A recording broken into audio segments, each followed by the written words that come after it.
The last section of berm collapsed with a syrupy slurp, and water from my irrigation pond rushed into the trench, a perfect moat, encircling the half-built faux Tuscan mansion like a medieval theme park no one asked for. On the new island, a woman in a visor and wedges shrieked with pure panic in her voice. "You can't make my home amphibious." I waved from my tractor and yelled back. "You built it on my farm, Tessa. Congratulations. You now own real estate in the lake of your own consequences." I'm Owen Callahan. I raise heritage hops and stubborn pumpkins on 40 acres outside a hamlet called Willow Fawn, where the HOA of the adjacent subdivision, Copper Lantern Estates, believes God invented bylaws on the 8th day. I keep to myself. Dog, boots, coffee, early nights. My land has been in the family for 3 generations, passed down from my grandfather who bought it after the war with his GI benefits. Every fence post, every irrigation line, every survey marker has been documented, photographed, and filed with the county since 1952. Across the property line lives Tessa Morley, HOA president with a manicure that could open mail and a personality that writes certified letters for sport. She moved here 18 months ago from the city. Bringing with her a real estate license, she waves like a weapon and a conviction that rural land exists solely to enhance her property values. She hates that my land doesn't bend to her aesthetic guidelines. She loves words like corridor, sightline, and curation. She once sent me a formal complaint about my rooster's unauthorized dawn performances and suggested I invest in what she called poultry mufflers. One spring, she decided her forever home should have agri-chic views. By views, she meant foundation poured over my pasture after she moved the stakes. She started hosting wine tastings on her deck where she'd point at my pumpkin field and tell guests with a dreamy voice about her vision for an infinity pool that would reflect the pastoral beauty she deserved. It started small. Tessa reinterpreted the survey pins by pushing them 2 feet, then 6, then 40, until my fence posts apparently offended her feng shui. I caught her on my game camera at 3 in the morning, wearing yoga pants and carrying a mallet, methodically hammering my survey stakes deeper into the ground until they nearly disappeared. She said with a condescending tone that the developer had promised the HOA a vista easement over my pumpkins, which I allegedly owed to the community spirit. When I asked to see this promise in writing, she produced a napkin sketch she claimed was legally binding because it was notarized. The notary was her Pilates instructor. Next, contractors arrived with blueprints labeled Morley Manor Phase 1. The plans showed a 7,000-square-foot Mediterranean revival with a wine cellar, meditation garden, and something called a contemplation turret. I stopped them at the fence. Tessa produced a map that looked like it had been printed at a kiosk and highlighted with ambition. The property lines had been redrawn in pink glitter pen. She spread rumors at the country club that I'd abandoned the pasture, that I'd agreed verbally during a chance encounter at the feed store, and that farms benefit from leadership with vision. She told anyone who would listen that I was selfish for hoarding all that unused space when her guests needed proper vistas for their sunset aperitifs. She actually used the word aperitifs with a straight face. I sent her, the HOA board, and the county a packet titled Surveys, Deeds, and Please Don't Put a Wine Cellar on My Dirt. The packet included aerial photos from 1987, 2005, and last month, all showing my unchanged property lines. I included the original deed from 1894 and a letter from the State Historical Society confirming my farm's agricultural preservation status. Tessa responded with a violation notice to me. For non-compliant scarecrow attire.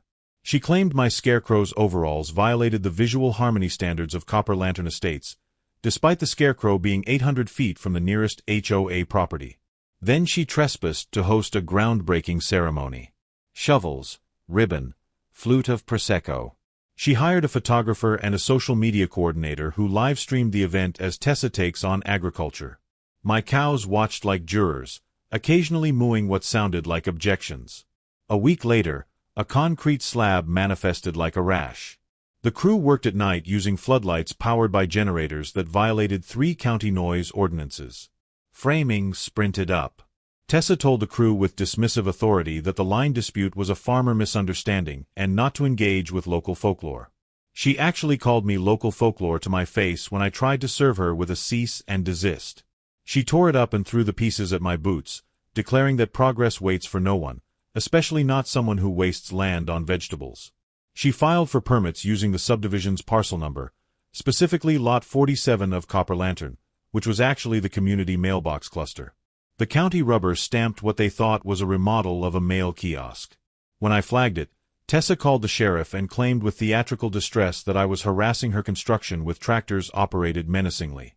She actually used air quotes around the word tractors like they were fictional vehicles I'd invented to oppress her. The deputy, Mike Brennan, who I went to high school with, walked the property, checked my stakes against the county GIS, and his face did that oh boy thing. He muttered something about not getting paid enough for this nonsense. Meanwhile, Tessa called a special HOA session and passed a motion declaring the pasture community view corridor by a 4-0 vote taken under a pergola. The 4 votes were Tessa, her husband Brad who looked like he'd rather be anywhere else, her personal assistant, and her life coach who wasn't even a resident. She framed the resolution and hung it in her future home's construction trailer like it was the Magna Carta. That night I read my water rights like scripture. My grandfather had been smart enough to secure senior water rights back when the irrigation district formed. Page after page of easements, allocations, and most importantly, maintenance provisions. Turns out the irrigation district, in its infinite wisdom, listed my field trench as a private lateral I could expand provided I didn't alter stream discharge. A lawful trench, a lawful pump, a lawful pond. With one more lawful improvement, I could lawfully isolate one unlawful mansion. At dawn, I rented an excavator and widened my existing trench along the surveyed boundary, staying surgically on my side. I made it 12 feet wide and 8 feet deep, following the natural contour of the land. I stacked the removed soil into a berm, packing it down with the precision of someone who'd read the Army Corps of Engineers manual on earthworks twice. For fun. The irrigation district manager, Harold Vance, came by, measured with a story stick older than both of us, nodded with approval, and said calmly, "Stay under the crest and keep your return flow as spec. You're well within your maintenance rights, Owen. That crazy woman building on your land?" I signed his clipboard like I was autographing justice. Harold added with a grin that he'd been waiting 20 years to see someone properly exercise their water rights. Tessa stormed over in designer rain boots that cost more than my monthly feed bill, waving a cease and desist on HOA letterhead, which is not legally binding on dirt it doesn't own. The letterhead featured a watermark of her own face. She ordered her contractors with imperious rage to bridge that farmer ditch. The foreman, a sensible man named Carlos, looked at the permit, looked at the survey stakes I'd outlined with bright orange paint, looked at Tessa, and said slowly, "Ma'am, we can't build a bridge to property you don't own. That would be aiding in trespass." His crew packed up their tools with visible relief. My attorney, Sarah Chen, who specialized in agricultural law and had a side hobby of crushing HOA overreach, filed for an injunction and a temporary restraining order citing trespass, unpermitted construction on the wrong parcel, and imminent harm to pumpkins. She added a claim for damage to heritage crops, noting that my pumpkins were a registered heirloom variety that had won state fair ribbons for 3 consecutive years. The judge granted it before lunch. The sheriff posted the bright orange stop work order on Tessa's portico, and I opened the sluice. Water filled the trench in a glassy rush and married the pond. The berm held like it was born for this moment. Morley Manor became Morley Island. Delivery trucks braked, reconsidered life choices, and left. The concrete company called to say their insurance didn't cover aquatic deliveries. Uber Eats texted driver cannot swim. The porta potty company sent a retrieval crew that took one look and charged Tessa a maritime recovery fee. Tessa tried to marshal a pontoon of landscaping timbers she bought from the hardware store. It spun like a sad carousel, then broke apart when she tried to load a wheelbarrow onto it. She stood on her new island, shouting across the water that this was harassment, discrimination against prosperity, and a violation of her constitutional right to scenic enhancement. County inspectors, now very awake, arrived with clipboards and a drone. The lead inspector, Janet Huang, had the expression of someone whose paperwork had just become legendary. The drone footage confirmed the slab straddled my parcel by a comical 15 feet. Actually, 15.7 feet, Janet said with professional satisfaction. The building permit was issued to a different lot entirely. The HOA's view corridor resolution was, in Janet's words, a decorative napkin with no legal standing whatsoever. The county revoked her permits, fined the contractor $18,000, and referred Tessa's filings to the DA for false instrument. The contractor, it turned out, hadn't pulled the proper bonds, and was operating on a suspended license that Tessa had helped him fake paperwork to hide. News crews came. Channel 7 did a segment called Island of Misunderstanding. Channel 4 went with Moat problems. Neighbors came with lawn chairs and coolers. My cows continued their jury service, occasionally wandering to the water's edge to drink and stare judgmentally at the construction site.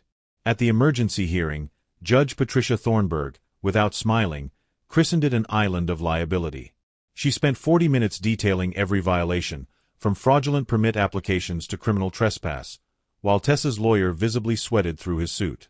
The judge noted that Tessa had apparently photoshopped county documents, a federal crime that she was referring to the FBI's white-collar division. The orders came like dominoes. Remove all improvements from Callahan Parcel 14 within 30 days. Reimburse crop damage of $32,000 for the heritage pumpkins. Pay for trench stabilization you mocked on Facebook, another $8,000. The Facebook post, which the judge read aloud, included Tessa calling me a, quote, antiquated agricultural obstacle to community excellence, unquote. Civil penalties for trespass, $12,000. And chef's kiss, an order prohibiting the HOA from enforcing its CC and RS off its own footprint in perpetuity. Tessa resigned for family reasons, also known as the board asked her to stop lighting legal fires. Actually, they voted her out in an emergency session where 17 homeowners showed up specifically to voice their exhaustion with her 23-page lawn height manifestos. The half-mansion was dismantled plank by plank, each board ferried over a rented, permitted, inspected temporary bridge I controlled, open 2 hours a day at a fee of 1 pumpkin per cart. The dismantling crew worked for 3 weeks, and I donated all 212 pumpkins to the local food bank in Tessa's name, which burned her more than any fine. By fall, the trench became a habitat for frogs and gossip. I planted sunflowers along the berm, tall enough to eclipse 1,000 sightlines. The local Audubon Society designated it a wildlife preserve after 3 endangered species of waterfowl decided to nest there. The DA's office finally concluded their investigation into Tessa's false instrument filing. She was charged with felony forgery, misrepresentation of official documents, and wire fraud for the contractor licensing scheme. The judge, reading the verdict with measured gravity, sentenced her to 18 months probation, 200 hours of community service specifically at local farms, including mine, and $47,000 in combined fines and restitution. When he added that she was permanently barred from serving on any HOA board in the state and must complete a course on agricultural appreciation, her eye actually twitched. Tessa's face went pale as printer paper when she heard the amount. Her mouth opened and closed like a fish gasping for water, and she gripped the defendant's table so hard her knuckles went white.